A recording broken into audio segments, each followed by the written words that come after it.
பெருமாட்ட அந்த நான்கு அந்த இது இல்லாம வந்ததுனாலதான் அவருக்கு கிடைச்சது. அதுதான் சொல்ற அந்த மாயம். அதனால அவருக்கு மயில் குயில் அதை விட்டதுனால அவருக்கு ஒருத்தருக்கு தான் விட்டாரு. வேற யாரும் எந்த முனிவர்களும் எந்த யோகிகள் யாருமே அதை விட முடியல. அதை விடவே முடியல. தொடக்கத்திலயும் சரி முடிவுலையும் சரி. ஏன்னு கேட்டா அது எங்க இருக்குன்னே கண்டுபிடிக்க முடியாது. அதனால கஷ்டம். இந்த நான்கிறத கண்டுபிடிச்சுட்டா முடிஞ்சு போச்சு. யாருமே கண்டுபிடிக்கல. உங்களுக்கு தெரியுமா நான்ங்கிறது எங்க இருக்குன்னு?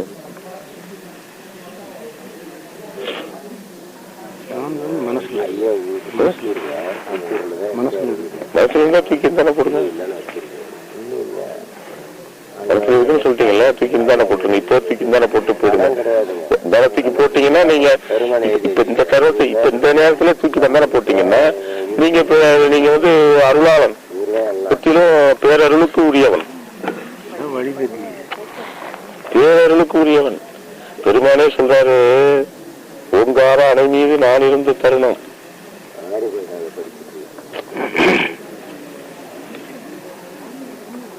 அப்ப அந்த பாடல்ல சொல்ற நான் எதுக்கு சொல்றேன்னா, இப்ப நீங்க சொன்னீங்கல்ல அதுக்கு. அப்ப அந்த இடத்துல அதை மட்டும் சொன்னேன். அப்ப ஆண்டவர் வர்றாரு, அந்த இடத்துல இருக்காங்க. அந்த இடத்துக்கு போயிட்டாரு. அந்த இடத்துக்கு போயிட்டு பெருமான் உட்கார்ந்து இருக்கிறாரு. அங்க எப்படின்னு கேட்டீங்கன்னா, இதெல்லாம் மணவரையெல்லாம் ஜோடிச்சிருக்கு. அதாவது எப்படின்னா அறை, அந்த அறையெல்லாம் ஜோடிச்சிருக்கு, எல்லாம் இருக்கு. அங்க வந்து ஐயா வந்து உட்கார்ந்துருக்காங்க. யாரு? ஐயா பெண் பெருமான் உட்கார்ந்துருக்காங்க.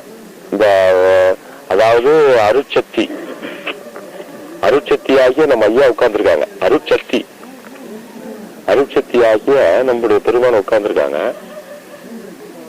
டக்குனு ஆண்டவர் தோன்றாரு. என்ன தோன்ற உடனே ஐயோ வந்துட்டாரே அப்படின்னு சொல்லிட்டு உடனே எந்திரிக்கிறாங்க.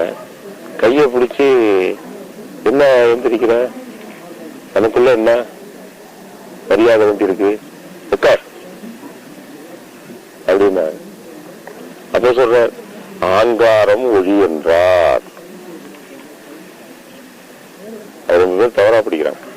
ஆங்காரம் ஒழி என்றார். அப்பதான் ஆங்காரம் ஒழி என்றார். ஒழித்திருந்தேன்,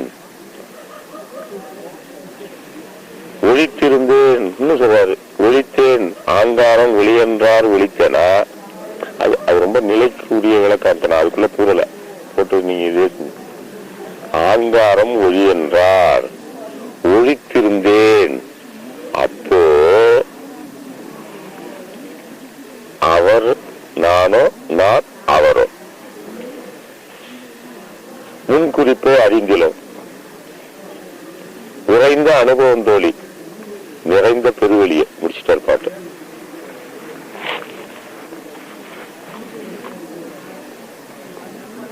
கேட்டது சொன்ன ஆங்காரம் ஒளி என்றார். இப்ப இருக்குன்னா எடுத்து வச்சுட்டா இப்ப முடிச்சு போச்ச. நீங்க பெருமாளோட அவ்வளவுதான் முடிஞ்சு போச்சு. ஆண்டவரோட கலந்துருவீங்க.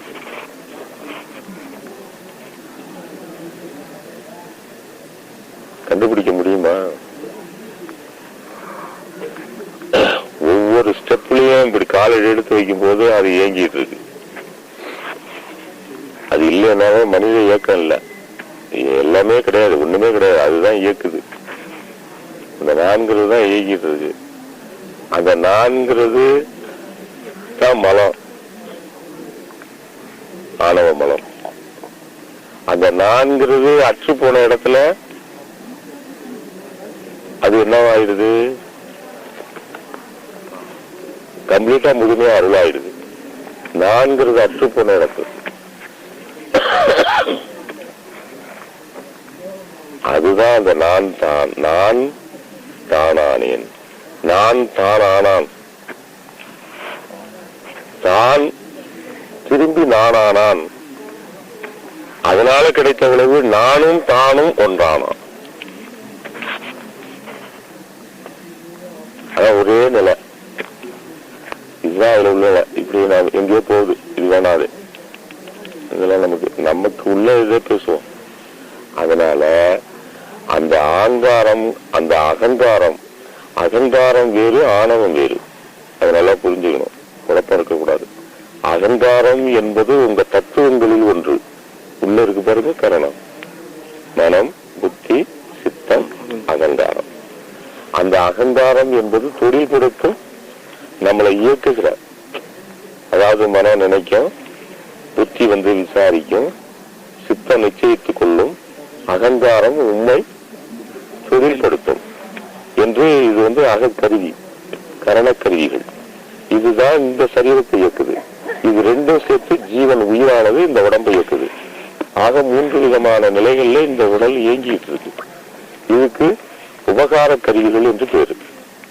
கடவுளால் கொடுக்கப்பட்ட உபகார கருவிகள். இந்த தேகமும் உள்ள இருக்கக்கூடிய உள்ளுடம்பு உள்ள கடவுளால் கொடுக்கப்பட்ட உபகார கருவிகள். இந்த தேகமும் உள்ள இருக்கக்கூடிய உள்ளுடம்பு உள்ள இருக்கிறது உள்ளுடம்பு, அதுதான் கரணம். மனங்கிறது உள்ளுடம்பு. இந்த உபகார கருவிகளை கொண்டுதான் இது ஆன்மாவுக்கு உபகார கருவிகளாக ஆண்டவன் கொடுத்தது. அதுல உள்ளது ஒண்ணுதான் தத்துவம். பல தத்துவங்கள்ல ஒண்ணுதான் அகங்காரம் என்பது ஒரு தத்துவம். அந்த அகங்காரத்துல ஏற்படக்கூடிய குணங்கள் இருக்கு பாருங்க, அதுதான் பலவிதமாக இருக்கும். அந்த அகங்காரங்கிற தத்துவத்தில் ஏற்படக்கூடிய குணங்கள். ஆணவம் என்பது மலம். ஆணவம், கண்மம், மாயை, மாமாயை, கிரோதைன்னு 5 மலங்களை சொல்றாங்கல்ல ஐயா. அதுல ஆணவம் அது ஆன்மாவினுடைய இயற்கை மலம். மற்ற மலங்கள் 2 சுத்தத்துல உள்ளது, பாக்கியெல்லாம் அசுத்தத்துல உள்ளது 3. மாயை, கண்மம் எல்லாம் ஆன்மாவினுடைய செயற்கை மலங்கள். பெருமான் சொல்றார், ஆன்மாவில் செயற்கை. ஆன்மாவில் இயற்கையாக உள்ளது ஆணவம். கடைசி வரைக்கும் இருக்கும். அதுதான் கடைசியில சொல்றார். அதனால அவ்வளவு சீக்கிரம் கண்டு துரத்திட முடியுமா நீங்க? அகங்காரத்தை கண்டு துரத்த முடியாதவங்க ஆணவத்தை நம்ம ஒழிக்க முடியுமா? அதுக்குத்தான் திருவருள் வல்லபத்தை கொண்டு நாம அவைகளுடைய இருப்பு சக்தியை கொஞ்சம் கொஞ்சமா குறைச்சிட்டு வரணும். அதை யார் ஒருவன் உணர்ந்து குறைக்கிறானோ அவனுக்கு பெருமான் இறங்கி வருவார். இதுதான்.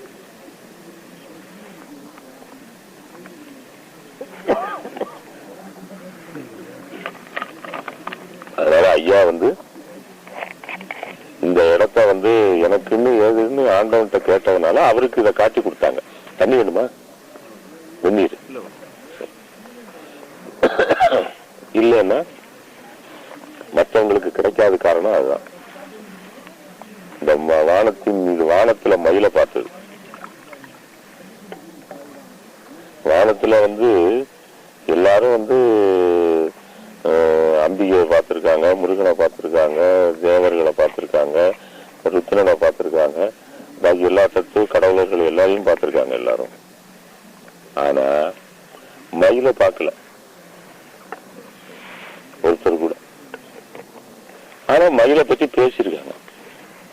அது எங்க இருக்கு அப்படின்னா நமக்குள்ளதான் இருக்கு, நம்மளை கவுக்குது, நம்மளுக்கு இடர் பண்ணுது, நம்மளை இப்படி ஆளாக்கிட்டு எல்லாம்.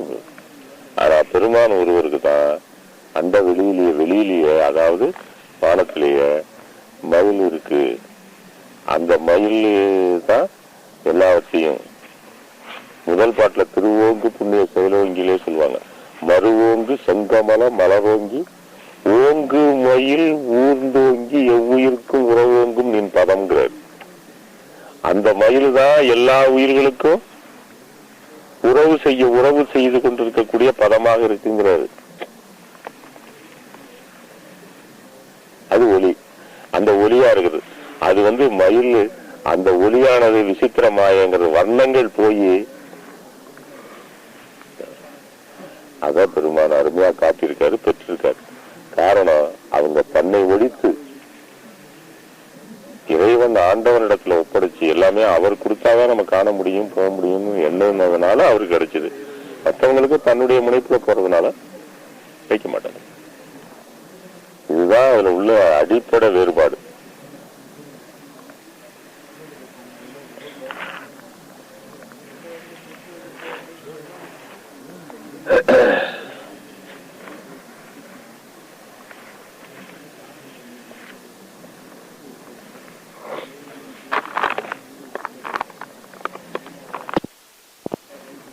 12 மணி இருட்டு, இரவு. அறையில ஒரு விளக்கம் இல்லை, இருட்டறை. இரவு நேரத்தில் இருட்டறையில் ஒரு கருப்பு பூனைய ஒரு குருடன் கண்டுபிடிக்க முடியுமா?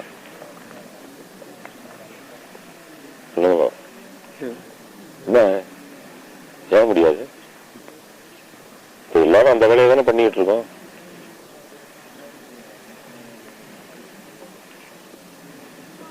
ராத்திரியில இருட்டறையில ஒரு கருப்பு பூனை ஒரு குருடன் கண்டுபிடிக்க முடியுமா? ஆமா முரசையா,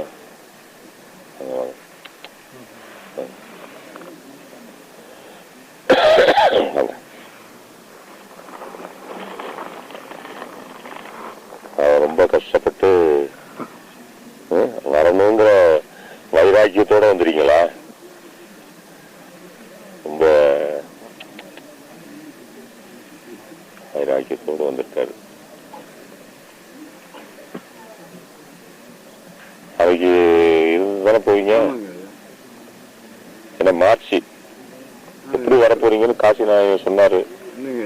அது பரவாயில்ல, அப்படியே இருக்கட்டும், ஒன்னும் அதனால ஒன்னும் ஆகல. அடுத்து 31க்கு வர முடியாது. 31, 1, 2 வர முடியாது.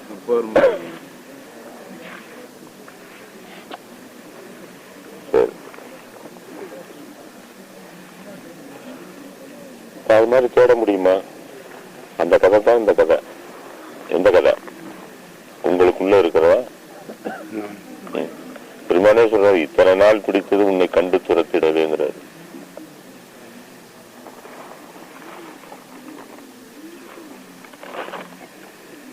ஆணவம் என்றிடும் ஊர் இருட்டறைக்கு ஒரு அதிகாரி உன்னை கண்டுபிடிச்சு துரத்துறதுக்கு இத்தனை நாள் ஆயிட்டுங்கிறாரு அவருக்கு.